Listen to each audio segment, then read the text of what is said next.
نبی صلی اللہ علیہ وسلم کے زمانے میں صحابیات پوری کی پوری صحابیات نکلتی تھیں عید کی نماز کے لیے. بڑا ظلم ہوا عورتوں کے اوپر، ہر چیز سے محروم کرتے کرتے عید کی خوشی سے بھی محروم کر گئے. نبی صلی اللہ علیہ وسلم کی یا اسی طریقے سے کسی ایک بھی صحابی کی طرف سے یہ مروی نہیں ہے یا کہیں سے بھی یہ ثابت نہیں ہوتا کہ عید کی نماز گھر کے اندر پڑھا جائے. کبھی نہیں. مجبوری کے وقت میں بارش ہو رہی ہے، نہیں کوئی آ سکتا، تب گھر میں جماعت بنا کر کے عید کی نماز پڑھنے کی اجازت دی گئی ہے.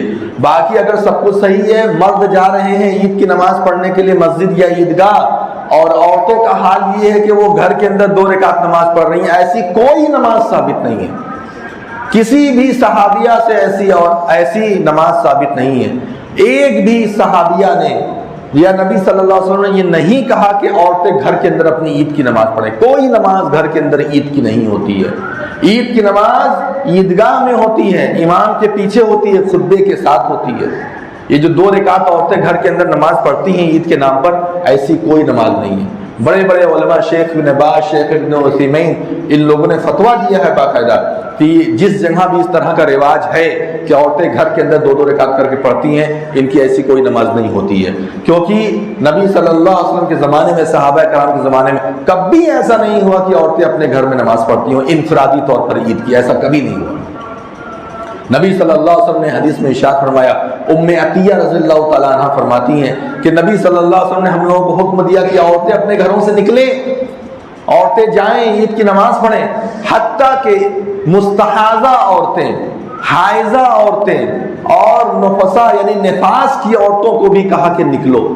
حائضہ مطلب جو ماہواری آتی ہے، اس ناپاکی میں بھی نکلنے کے لیے کہا. اور اسی طریقے سے نفسا یعنی جب ولادت ہوتی ہے، کسی کو بچہ ہوتا ہے تو اس کے بعد جو گندگی رہتی ہے اس میں بھی نکلنے کے لیے کہا، اگر طاقت ہے چلنے کی اور جانے کی طاقت ہے تو. مستحاضہ یعنی وہ عورتیں جو کبھی کبھی بیمار ہو جاتی ہیں اور اس کی وجہ سے کچھ گندگی ہوتی ہے تو اس کو استحاضہ کہتے ہیں. استحاضہ کا خون، وہ حیض نہیں ہوتا، نفاس نہیں ہوتا، بلکہ تیسرا کوئی ہلکی پھلکی کبھی بیماری سے ایسا ہو جاتا ہے. وہ عورتیں سب نکلیں اس کے اندر اور نکل کر کے جائیں عید کی نماز پڑھنے. ہاں یہ ضرور ہے کہ اگر عید کی نماز مسجد کے اندر ہو رہی ہے، یہ خیال رہے، اگر عیدگاہ میں ہو رہی ہے تو بات الگ ہے. لیکن اگر عید کی نماز کسی وجہ سے مسجد کے اندر ہو رہی ہے تو ایسی عورتیں نہیں آئیں گی، کیونکہ مسجد کے اندر حائضہ کو اور اس طرح کی عورتوں کو آنا کیا ہے؟ منع ہے. لیکن عام عورتیں آئیں گی، اور عیدگاہ میں اگر نماز ہو رہی ہے تو ساری کی ساری عورتیں وہاں پر پہنچیں گی. اور وہ عورتیں جو حیض میں ہیں یا کسی وجہ سے بیماری میں ہیں اور بیماری کا خون اگر آ رہا ہے تو وہ نماز نہیں پڑھیں گی. ایسا نہیں ہے کہ حائضہ کو پہنچا کر کے نماز پڑھانا ہے، نماز نہیں پڑھنا ہے. اس طرح کی عورت کو جو حیض میں ہے یا نفاس کا خون آ رہا ہے یا اس طرح استحاضہ وغیرہ کا خون، استحاضہ کا اگر خون آ رہا ہے تو اس میں تو نماز پڑھنا ہے. باقی حیض اور نفاس، اسی 2 طرح کے خون میں نماز پڑھنا منع ہوتا ہے.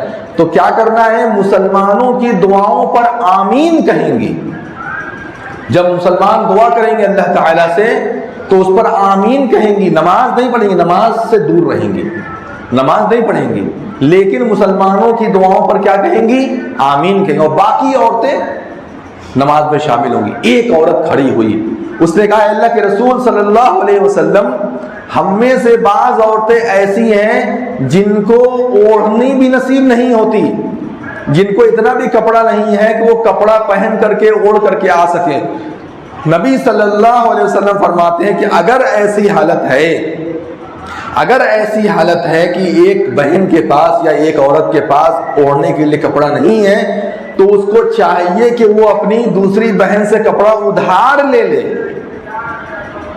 اور اس کی بہن کو چاہیے یا اس کے جو بھی پڑوس میں اگر کوئی عورت ہے اس کو چاہیے کہ وہ اپنی اس بہن کو کپڑا دے جس کے پاس کپڑا نہیں ہے.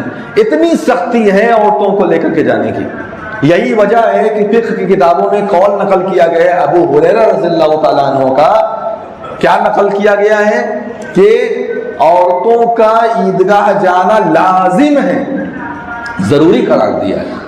ہمارے گھروں کی عورتوں کو محروم کر دیا. عورتوں کو بھی سکھاؤ، سمجھاؤ، بتاؤ تو ان کو بھی سمجھ میں نہیں آتا. مسجد میں جائیں گی عورتیں، عیدگاہ میں جائیں گی عورتیں، یہ کون سا طریقہ ہے؟ یہ کب ہو گیا؟ یہ کہاں ہو گیا؟ ارے یہ نبی کے زمانے سے چل رہا ہے، یہ ہم لوگوں نے بدل دیا، یہ ہم لوگوں نے اس میں تبدیلی کر دی۔ سارے زمانے میں عورتیں پھر رہی ہیں، اپنا بھی کپڑا لا رہی ہیں، اپنے شوہر کا بھی کپڑا وہی خرید کر کے لا رہی ہیں، اپنے بچوں کا کپڑا وہ خرید کر کے لا رہی ہیں، پوری دنیا میں یہاں وہاں پھر رہی ہیں، کوئی دقت نہیں، کوئی پریشانی نہیں۔ مسجد میں بھیجنے میں لوگوں کو پریشانی ہوتی ہے۔ یہ سب چیزیں ہیں، اس پر غور کرنے کی ضرورت ہے۔ عیدگاہ میں عورتوں کو جانا لازم ہے، عیدگاہ میں عورتوں کو جانا ضروری ہے، لہذا اس کار خیر سے امت کی عورتوں کو محروم مت کیجیے، اللہ کی بندیوں کو اس کار خیر سے محروم مت کیجیے۔